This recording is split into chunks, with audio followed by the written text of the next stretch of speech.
At her engagement party, the bride-to-be suddenly needed to use the bathroom. When she finished and paused to take in the peaceful scenery, a stranger appeared behind her. What happened next would haunt her for the rest of her life. When his fiancée didn't return, Mado went out searching. He found his bride injured, but she chose to hide the truth, insisting she just had a simple fall. Deep down, Kirsty already knew who the attacker was. Just earlier at the dance, a local man her age had confessed his feelings and insulted her fiancé, claiming Mado was unworthy of her. Mado took Kirsty to the village doctor for help. After settling her in, the doctor told Mado to go fetch her family and return the next morning. Alone with Kirsty, the doctor probed for details about her injuries. The next day, as Kirsty returned home, memories of that night overwhelmed her. Seeing the clothes she wore that evening made her realize the terrible truth: her innocence had been stolen by a monster. Her life had been shattered in one cruel night. Days later, as the young men of the village prepared to leave for the war in France, Mado gave Kirsty a book.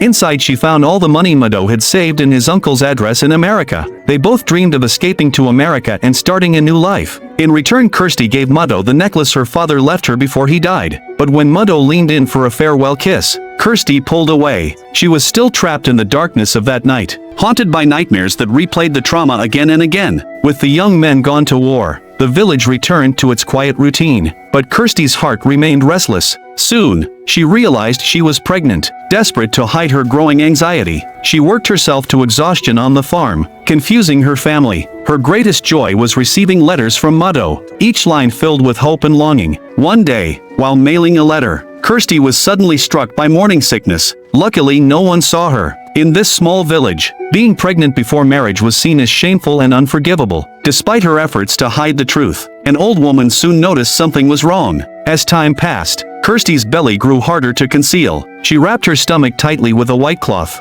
but eventually, her secret was discovered. That day, Kirsty received a letter from Mado, wanting to relax. She took off the cloth while reading his words. Filled with despair and love from the battlefield, overcome with emotion, Kirsty broke down in tears. Just then, her sister walked in and found the cloth. Pressed for answers, Kirsty admitted she was pregnant, but kept the details of that awful night to herself. Since Kirsty and Mado were engaged, her sister simply assumed the baby was his and promised to keep it from their mother. But tragedy kept piling on. On the way home, the sisters ran into a soldier returning from the front. He was her sister's boyfriend, but now he was missing an arm. Dread filled Kirsty as he reached into his pocket and pulled out the necklace she had given Mado. All her hopes and dreams came crashing down. Mado had died heroically saving a comrade, his body lost to the chaos of war. Kirsty was left shattered, spending her days in endless tears. Her mother noticed the changes in Kirsty and discovered her secret. That night, her mother questioned the older sister, who confessed what she knew, never realizing the full story.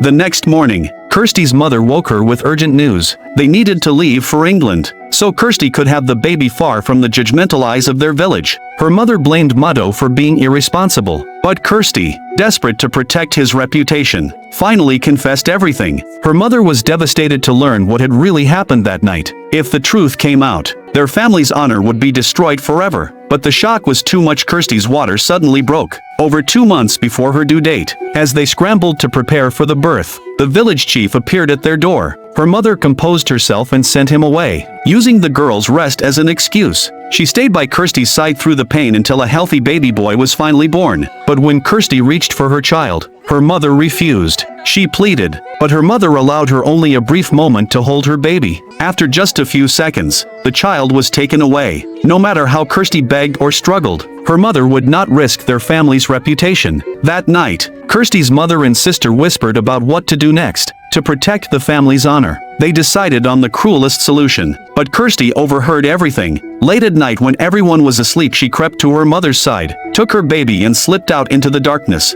Holding a lantern, Kirsty wandered to the edge of the sea, drowning in despair. She loved her child deeply, but could not bear the shame and scorn. She contemplated ending it all. Suddenly her sister showed up and pleaded with Kirsty not to do anything drastic. Kirsty lied, claiming the baby had already died, and then did the unthinkable. Their mother soon joined them, unwilling to let go of her daughter. Amid the chaos, they started the rescue. Kirsty remembered her father's words, "Never give up, no matter how impossible things seem." Those words snapped her out of her grief. When she reappeared at the water's edge, she was met by her mother and sister, ready to help. The next morning, an old man walking by the sea found the baby, washed up on the shore. police launched an immediate investigation. The officer knocked on the village doctor's door. In this village, every childbirth involved the same doctor. He revealed his suspicions to the doctor, believing Kirsty might be involved. Since there were so few young women in the village, he brought the doctor to Kirsty's home and demanded a medical check to see if she had recently given birth.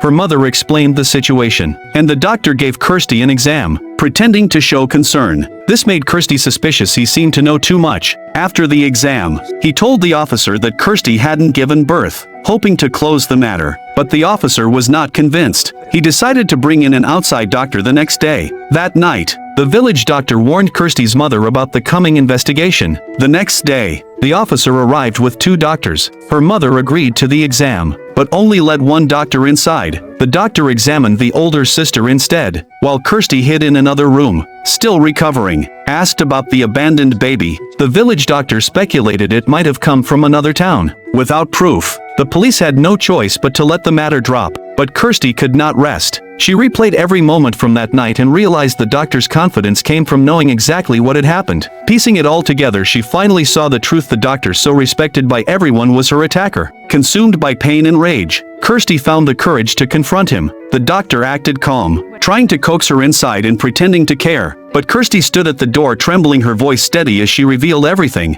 The doctor's mask crumbled under her accusation. Shame and terror consumed him. Just then the police officer arrived and learned that something terrible had happened to the doctor. Back home, Kirsty confessed the truth to her mother. Soon the officer showed up at their home, confronting Kirsty's mother about the fake medical exam. Unable to bear the guilt, her mother confessed everything. After hearing their story, the officer paused for a long time. In a place like this, every person carries both kindness and silent suffering. Seeing Kirsty's pain, he chose compassion and let the family move on. A year later, life seemed to return to normal. Kirsty decided to leave Scotland for America, to chase the dream she and Mado once shared. Before she left, her mother called her aside, admitting she'd been too trapped by tradition and felt deep remorse for her daughter's suffering. Kirsty had never blamed her mother. She always knew she was loved. Mother and daughter embraced, finding true forgiveness in their tears. On the day of her departure, the entire village came to see Kirsty off. Even the most conservative neighbors offered their blessings. With Mado's book and their shared dream, Kirsty set out for a new life. She settled in New York, welcomed by Mado's uncle.